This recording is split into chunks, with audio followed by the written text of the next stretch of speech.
and then disable the waiting room. Okay, awesome. So hey everyone, welcome to Student Poster Presenters. So this session we'll be having Meg Taylor, and she'll be discussing her research in biochemistry and molecular biology. And so the sign-in QR code will be put, okay, let me admit people. So the sign-in QR code will be given at the very end, and we'll be taking pictures for participants and just to make sure that everyone's here. And in order to keep this more engaging and interactive, it would be awesome if all of you guys can keep your cameras on. And if you have questions, you can leave them in the chat or you can unmute yourself. And yeah, so whenever Meg's ready, we'll be good to go.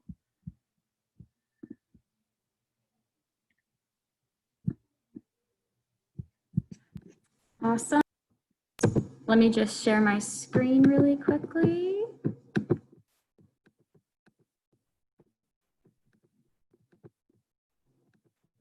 Alrighty. Can everyone see it? Okay, so let me just put it into, so actually I'm gonna keep it on this screen so I can zoom in and out just because it is small, the formatting. We usually have this printed for like URSA and other events that y'all might participate in over the next year. We usually do it on PowerPoint and then make it bigger so y'all can have a big poster, but since it's on a computer, it is small. So I'm just gonna zoom in on each section I talk about. So that being said, my name is Meg Taylor. Thank you so much for attending, and I work for Dr. Michael Trexelis in the Baylor Chemistry and Biochemistry department here at Baylor, and I do research with DNA replication and repair systems. So kind of just starting us off, a lot of y'all probably are in biology 1 right now or genetics, and so you may or may not have heard about DNA replication repair systems, but these are the systems that are in our body that help replicate our DNA every time we go through a cell cycle. And then also whether you're getting a sunburn or maybe like a cut, or sometimes just with cancer you have unpropagated cell growth. And so all of these are when your DNA is actually damaged itself. And so that's when we also study things called repair systems, because there's special systems within our body that also repair the DNA, so that way you don't have to scrap the whole cell and you can just repair what is broken.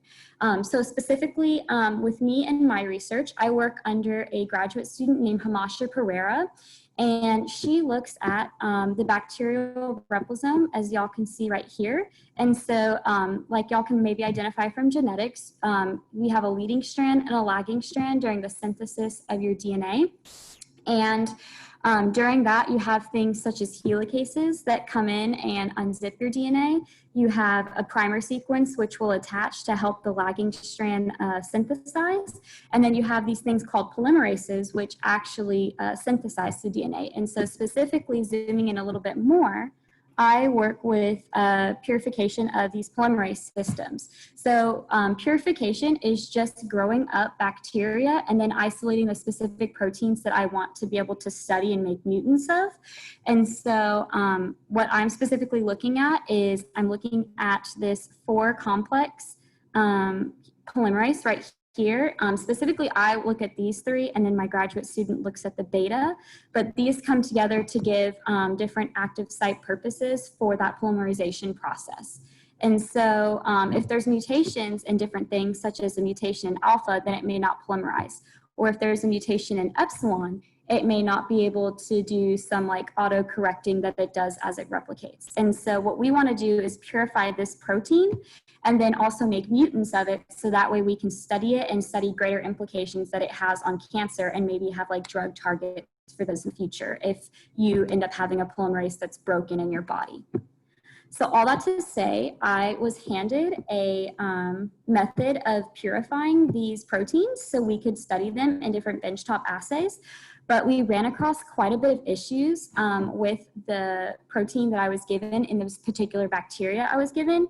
And so as a scientist, you have to keep in mind that just because you're reading a paper, a method of how to do something, doesn't mean all the time from start to finish that it will go as planned. And so I had issues with what we call the troubleshooting and optimization steps of this process. And so I decided to isolate, based upon this chart you can see on figure 1, isolate different issues that I had with getting this polymerase purified, and then had different ways to approach it. And so Basically, to summarize, after doing a lot of mini experiments in the lab and then a literature review, I found what I thought would be a good purification process going forward to help me get these proteins isolated. So like I said, I could use them for studies and then also make mutants. So the first step whenever you're doing a purification is called an overexpression. And so if y'all remember from genetics or possibly biology, whenever you have a bacteria, they have a circular chromosome, but a lot of times they also have this circular thing called a plasmid that's inserted. And with that, you can insert specific genes that you would like to purify. And so as you can see here, the DNA Q, the whole E, and the DNA E are the 3 genes that I put in. And as you can see, they're a lot longer, especially the DNA E. It's almost as long as like half the circle. So that means that it's gonna, when I make this protein in bacteria, it's gonna make a lot of that protein. And so all of that to say, we put this in a specific Rosetta 2 line and we tested different conditions of growth. And because of that, we saw which one had the best like growth of the proteins within that bacteria, and that's the one we took forward. And so as you can see in the one that's labeled A, I have a clear picture of all 3 subunits, and they're pretty thick, and so that was the one we went forward with. And this type of gel to do the imaging and look at the proteins is called an SDS page gel, and it works based upon their weight. And so the alpha protein weighs about 130, the epsilon weighs about 26, and then the theta weighs about 10. So then the next step, whenever you're, after you've grown up your cultures, is you need to have a way to break open the cells so you can get the proteins that you want and simultaneously kill off the proteins and DNA you don't want from your bacteria. And so this is, the first way you usually do this is a physical separation. And so there's a lot of different ways you can do this. You can have a chemical lysis, which is like using different chemicals in a reaction. You can sonicate, or you can centrifuge. And so you can also do it by solubility with like salting in and out, kind of like you learn in your Gen Chem labs. And so what I did was I did a mix of chemical lysis with an enzyme called lysozyme that chews up the cell walls, as well as sonication, which uses sound waves. It's a machine that looks like this, and it uses sound waves to break up the cell walls as well. And then I used ammonium sulfate to salt out my proteins. And so as you can see, if you compare here, this gel to this gel, I got rid of a lot of those middle contaminants because they're a lot thinner and a lot like less dark now. And so that was a good indication to go forward. So then the bulk of what we consider protein purification is chemical separation by chromatography methods, and then you can also do some verifications with Western blots. And so right here, this is a FPLC machine. If you've already taken organic, it's very similar to HPLC machines. And what FPLC stands for is fast protein liquid chromatography. And so basically we have these different sized columns, and each of them have like a specific resin in them with specific functional groups, kind of like you do with drug targeting. And these bind the proteins of interest and then let the other proteins wash away. So that way you can get your proteins more purified. And then afterwards, you run them in a chamber that looks like this to do those SDS page gels for verification. And you also use that in the process for Western blotting. And so for me, it's a 3-step column chromatography purification. And so basically, I do 3 of these different columns that are packed with different resins to separate them out. And so as you can see here, this was the first column. And something interesting that was brought up in a previous poster session was, why did this seem like it had less protein, but then here it seemed like some of those proteins came back? And the reason why is, as you're going through this protein purification process, if you think about like dilutions, you want to have things as concentrated as possible. And so up here, things looked more dilute because they were in a bigger volume. But as you do this, you want to come to a smaller volume. So that way, by the end, all you have is just your proteins. And so these are the same volumes. And so after passing through the first column, we did see some contaminants. But then after passing through the second column, we saw that most of those contaminants were gotten rid of. And so as you can see on this gel, the way it was imaged, we only had the first 2 proteins identified. The last protein is so small at 11 that it's very hard for biochemists to identify things that are that small. So that's why we moved over and did a Western blot verification. And basically a Western blot uses some similar techniques to like antibodies, and like it has a primary and secondary antibody that help identify and tags like any size protein, but specifically with us, our smaller protein. And so all of that to say, by the end, we did have it pure, about 80%. We did have a few contaminants, but after doing some additional testing on them, we didn't think it would affect anything that would be in our experiment involving the polymerase complex as a whole. They were just other endogenous proteins to E. coli, and endogenous just means normal proteins. So we thought this was a good enough purity to go forward and put them into biochemical tabletop assays. Over here, I just wanted to show you that this is kind of what the computer shows you. So usually this machine right here is attached to a computer, and it can tell you about your protein peaks and where you're getting them versus contaminants. And so I identified, since y'all may have not seen these programs before, I just kind of identified what different things may look like and like what the amounts would be. And so you kind of, if you were to do a process like this, you would just kind of learn these things as you go. But this was just for simplicity's sake to show y'all.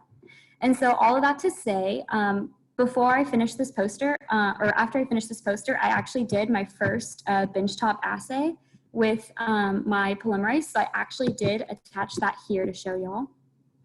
And so the first thing you want to do whenever you have these proteins pure, before you start introducing mutants and things to them, is you want to make sure that they actually work, because if the active sites like got misfolded or cut off in any way during the purification process, because those columns and functional groups can be really rough on your proteins, then they won't work, and then your experiment won't work, but you won't know why. And so all of that to say, we ran an activity assay, and basically you'll make a reaction buffer, which I have listed here, of different reagents. And then I'll add my protein in, I'll add some magnesium to activate the active site. Then we'll let all of that mix with a pipette and then sit on ice for 5 minutes. And then we'll quench it or end the reaction by adding an amount of EDTA. And so all of that to say, if you look here, we did have a positive control of some similar protein that we've used before. And then we had some different samples that I've done in the last couple of months. And what I want you to take notice of is lanes 1 and 2, M1 and M2. So the difference between these and seeing the 3 lines on these is that this is the whole complex as a whole. So now if we're looking at this, it's just showing up as like one whole complex because it's all together. And so that's why you're just seeing 1 here.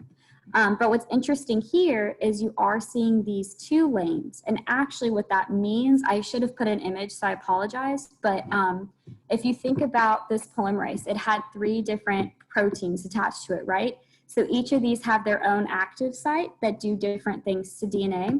And so this active site that we're seeing right here is the one that actually is adding on the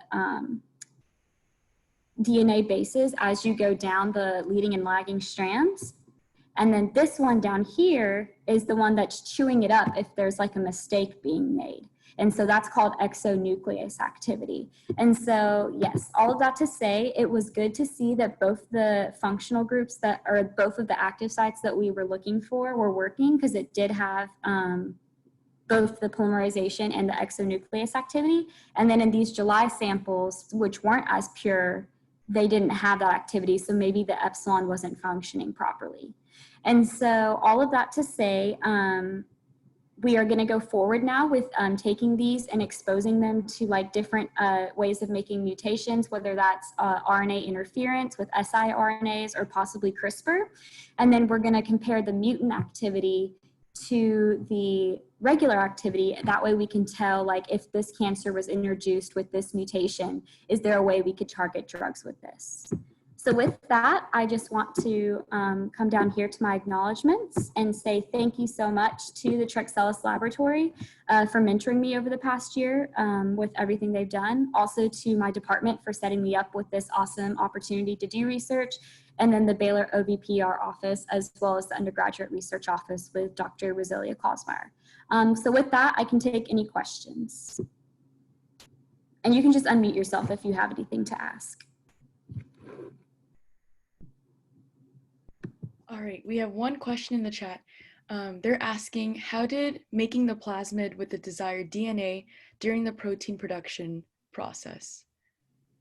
Yeah, so actually, I did not make the plasmid. The plasmid was given to us, and that's why when I was talking about my methods, I was saying, oh, I thought I had a simple protocol to follow, and it would be an easy start to finish project, and then it wasn't. So I actually had to basically come up with this entire new protocol in order to get the protein pure. But what they did was they took a blank vector, which the vector was a pH vector, and the N4 indicates that it was they were doing it from the N terminus.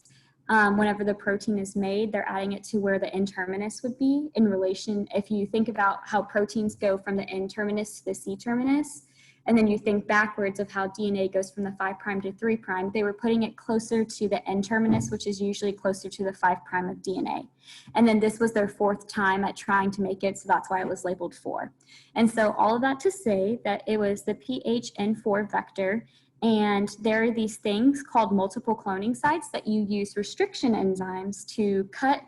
Basically, this would have been a smaller circle without these 3 genes in it, and they have these little restriction enzymes that you can cut so you can open up the circle and add on genes to it. And so then I added, or I didn't add, but they added on genes to it and then closed it, which is through a ligation step, and then sent it to us. And so actually I'm doing this now with a different protein, doing this step of making it. And so it's a very similar process. But yeah, hopefully that kind of answered that question of how you put the genes in there. And you just identify the genes by sequencing with like DNA sequencing, and then you put the DNA in there that you want. So any other questions? I had a personal question too. It was regarding your lab experience. So it seems like most of your work was done independently for this research poster. As you mentioned, you focused on a set of molecules while your grad student focused on another set. Did you start off working more closely with your grad students in the beginning when you first joined, or were you always more independent? Yeah, that's a great question. So the way it works in the Trexellus laboratory is usually we have 3 different projects ongoing. We have a polymerase project, which is what I'm on because I'm working with polymerases. We have these helicases, which are the things that unbind the DNA. So that's another project. And then we have human helicases, which are titled MCM proteins.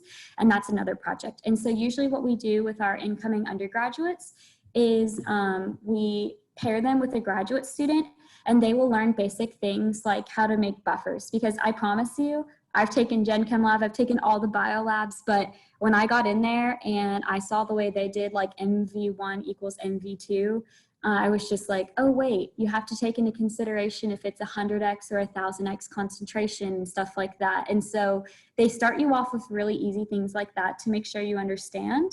And then usually they will have an upper level undergraduate who's on the same project or a graduate student walk you through some of this. And so for me, it was a little bit unique because I came in at a time when they were doing a lot of grant writing, and I'm a collaboration between 2 projects. I work primarily with the polymerases, but I also do some helicase work. So I actually got trained a little bit by a lot of different people. And then also because I'm personally pursuing a graduate career in research after I graduate this year, I did get to work a little bit more independently a little bit earlier just because that was what I preferenced. But Dr. T is very, very great at pairing you with somebody and starting you off simple, so that way it's not super overwhelming. And it also really worked out well because I was taking my biochemistry labs at the same time I started in his lab. And so I got to experience some of these things at that level, and that helped me build my research knowledge going forward. So yeah. Thank you. If you ever have any questions, or if you ever think that you might be interested in doing like DNA research, you can also email me. I can stop sharing now, and I can put my name in my email in the chat, and y'all can also like always email, because we do take students at least once a year, but I think we will be taking another student next semester, just because I am graduating and going to graduate school. So if y'all are interested, hit me up and we can talk about DNA stuff, and then possibly set up a meeting with you and Dr. T. So yeah. Okay, thank you, Meg, for presenting. For those of you seeking attendance credit, just a reminder that the next poster presentation will take place at 2, 2, and 2:15. The link should be on the birth website. So in the chat, I'm just gonna send the link for the QR code, and then I'm also gonna share my screen so you guys can get the picture of the QR code. So you guys can just take a picture of that and join your next poster presentation.